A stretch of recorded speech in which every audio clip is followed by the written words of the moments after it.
सभी ने जब साथ छोड़ दिया और स्थिति भी बहुत ज़्यादा ख़राब थी, कुछ भी नज़र नहीं आ रहा था। ऐसा ही कुछ सत्संग है हमारे राकेश जी का, जो बताते हैं कि अपनों ने भी साथ छोड़ दिया, जिन पर आशा थी वे भी बहुत दूर थे और दूर दूर तक कुछ दिख भी नहीं रहा था। एक ऐसी कंडीशन हो गई थी जहां पर सिर्फ एक ही इच्छा हो रही थी उनकी कि अब संसार में कुछ भी नहीं है उनके लिए, सब कुछ खत्म सा हो चुका है। बढ़िया शिक्षा होने के बावजूद भी उन्हें कहीं कोई काम धाम नहीं मिल पा रहा था। अपने लिए परेशान नहीं थे वे परेशान थे अपनी फैमिली को लेकर, परिवार को लेकर, जिसमें उनके 2 बच्चे थे। उनका भविष्य भी खराब हो रहा था और खुद का तो भविष्य कुछ था ही नहीं। ऐसी स्थिति में उन्हें कुछ दिखाई नहीं पड़ रहा था। ये बात 2006 की है जब राकेश जी बता रहे हैं। उसी समय वो इटावा के थे, उनके कुछ गांव के लोग दिल्ली काम करने जा रहे थे। फसल खराब हो गई, जिस कारण वे काम की तलाश कर रहे थे और गांव में उन्हें कोई काम नहीं मिल पा रहा था। तब वे दिल्ली काम करने के लिए गए। अच्छी पढ़ाई, सब कुछ अच्छा होने के बावजूद भी उन्होंने वहां जाकर एक मजदूर का काम चालू किया और मन में ये सोचा कि कोई काम छोटा या बड़ा नहीं होता है, पढ़ाई अपनी जगह है और हमें काम की शर्म नहीं करनी चाहिए।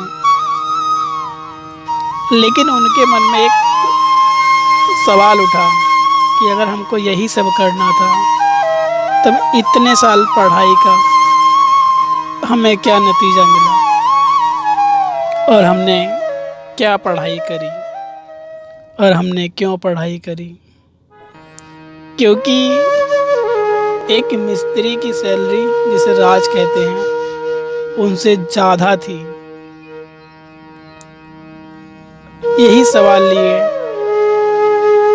उनका 1 हफ्ता गुजर चुका था और वहाँ पर काम खत्म हो गया। वे फिर बहुत परेशान हो गए और वे उस परेशानी को देखते हुए इधर उधर काम की तलाश में भटकते हुए वे एक दिन गुरुजी के पास पहुंच गए और उन्होंने वहां जाके गुरुजी के सामने वो बैठ गए और उनकी आंखें नम थीं। उतरा हुआ चेहरा देखते हुए गुरुजी जान गए कि ये बस परेशान है और उन्होंने राकेश जी को पास बुलाया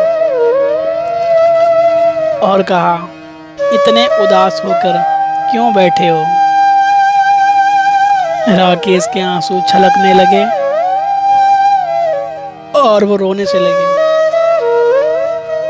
कि हमने बीएससी कर रखी है, हमारे माता पिता ने हमें बड़ी मुश्किल से पढ़ाया और हमने पढ़ाई की, लेकिन अब मजदूरी करने में थोड़ी हिचकिचाहट सी होती है।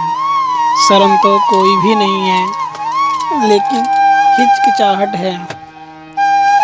गुरुजी ने कहा, तुम चिंता ना करो, ईश्वर तुम्हारी परीक्षा ले रहा है और कुछ समय की बात और है, तुम्हारे लिए भी कुछ ना कुछ भगवान ने सोच रखा है। लेकिन मुझे गुरुजी की बातों पर विश्वास नहीं हुआ। फिर वहाँ बैठी संगत ने मुझसे कहा, तुम अपने रिज्यूम बनवा लो और काम धाम भी करते रहो और इधर उधर एक इंटरव्यू देते रहो। मैंने रुजूम बनवाया अपना और मैं गुरुजी के यहाँ से जाके और मैं एक ऑफिस में गया। गुरुजी ने कहा जाओ तुम कामयाब हो गए। जब मैं ऑफिस में गया उसने कहा वहाँ देखा पहले मैंने कि एक गुरुजी की स्वरूप लगा हुआ था। तो देखते मैंने जय गुरुजी की और जैसे ही गुरुजी की जय मैंने बोली तो उन्होंने कहा नाम, मैंने अपना नाम बताया राकेश। उसके बाद उसने कुछ पूछा ही नहीं। बोला कब से जुड़े हो? मैंने कहा कल से। कहा अच्छी बात है, क्या काम कर रहे थे?